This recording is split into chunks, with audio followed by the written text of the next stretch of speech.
सावरो। जब जब खोलूं इंस्टाग्राम दिखे मारो सावरो। और इंस्टा वाली ना रील ऊपर छाई गयो मारो सावरो।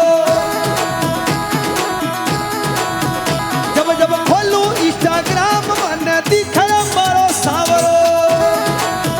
गोकुल जी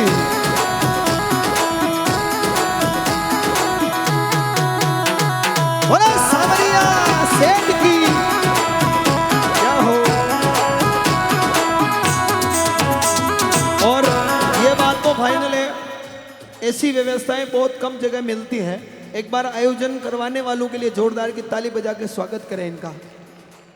मतलब इतना सुंदर नज़ारा जो केकड़ी में देखने को मिल रहा है खाटू श्याम जी के दरबार में, बहुत अच्छा इन्होंने मेहनत करके दरबार सजाया है।